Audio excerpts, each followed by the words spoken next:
La faculté de médecine, de pharmacie et d'odontologie a organisé à Dakar les 32e journées annuelles de chirurgie ce 4 et 5 juillet 2018. Elles sont jumelées avec les 3e journées conjointes des départements de chirurgie du Sénégal, des journées qui rassemblent l'ensemble des professionnels de la chirurgie dans notre pays. À cette occasion, ces praticiens sont revenus à travers des présentations et conférences sur l'élaboration de la nosologie, le plan Novi du SAMU national, sans oublier l'histoire de la médecine au Sénégal. Pour cette année, les urgences, les tumeurs, les innovations en chirurgie et la pédagogie en chirurgie étaient au programme opératoire largement disserté et minutieusement disséqué. Ici, c'est une localisation chez un patient de 18 ans qui présentait une masse tumorale, donc diagnostiquée à l'imagerie, avec vacuité scrotale, et la tumeur était localisée au niveau pelvien et la pièce opératoire correspond. Docteur Mohamed Ouad, gynécologue au centre de santé Nabil Choucair, nous revient sur les indications de la césarienne chez les adolescents. On a observé que la césarienne était l'une des indications les actes les plus réalisés en chirurgie, et que les adolescentes étaient donc des populations à risque. Et que nous avons constaté que d'après une classification qu'on appelle la classification de Hobson, il y a beaucoup de patientes qui sont opérées dans un groupe. Donc on voulait analyser ces résultats pour voir qu'est-ce qu'on pouvait faire pour diminuer le taux de césarienne dans ce groupe qui constituait donc un groupe normalement à bas risque. Donc si ces patients-là éventuellement ont une césarienne entre guillemets abusive, ça les placerait pour leur prochaine grossesse dans un autre groupe qui est un groupe plus à risque d'une autre césarienne.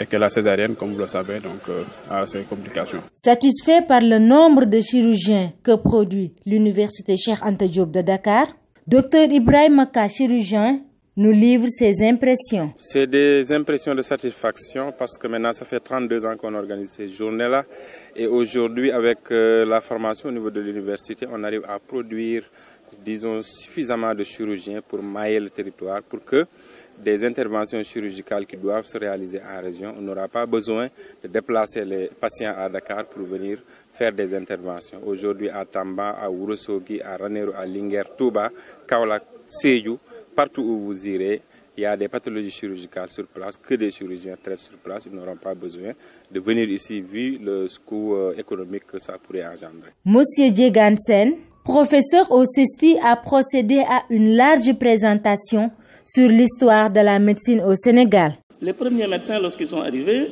ils sont confrontés à des maladies qu'ils ne connaissent pas. Ils ne les connaissent pas, donc ils observent les malades. Et on verra d'ailleurs que leur thérapie bien spéciale, n'est-ce pas, aura tout à avoir, sauf vraiment avec la médecine telle que nous la connaissons et la pratiquons aujourd'hui. Un problème d'abord d'organisation. On arrive, comment organiser l'intervention, n'est-ce pas, des médecins, comment organiser les médecins eux-mêmes et comment faire en sorte que la prise en charge qui est disponible, qui est possible au moment où officier les premiers médecins, puisse être faite plus ou moins bien, suivant les moyens de l'époque, bien entendu. C'est ainsi que les débuts d'un service de santé sont organisés. Un service de santé, il y aura des mutations un peu plus tard, parce que là nous sommes en 1859, où il n'y a pas encore de gouverneur du Sénégal, où il n'y a que le commandant de Gorée, et qui fait office justement à cette période-là. Cette formation du personnel est très très importante avec les différents corps.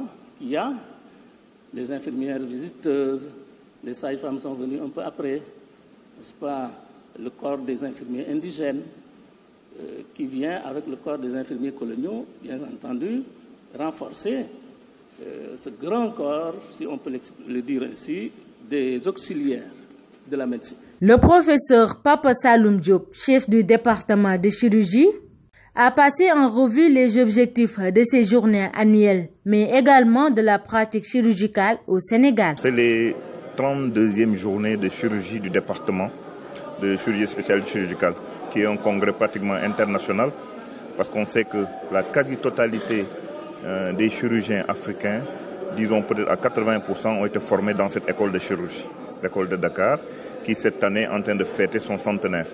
Donc c'est dans ce cadre-là que nous perpétuons ces journées. Chaque année, c'est la 32e édition.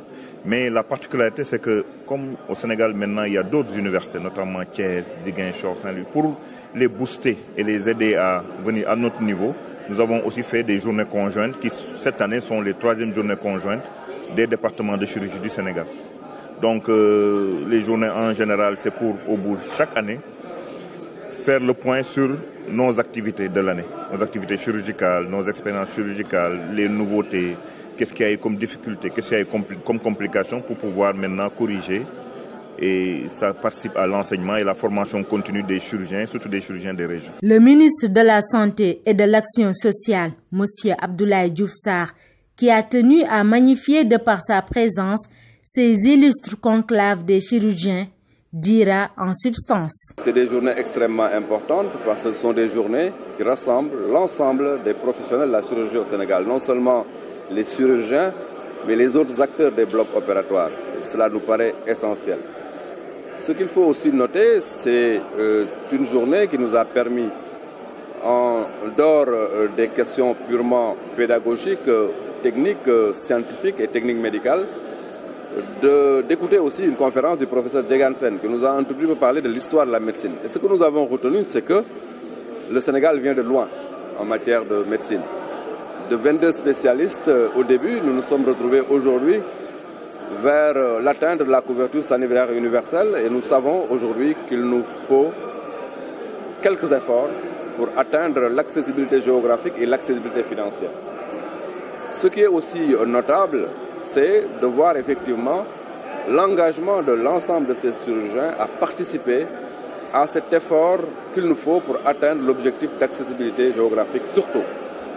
Et ce qui est essentiel, c'est que la politique actuelle du chef de l'État, son Excellence le Président Macky Sall, est tout à fait en phase avec ce que nous avons entendu, faire du Sénégal un hub en matière médicale.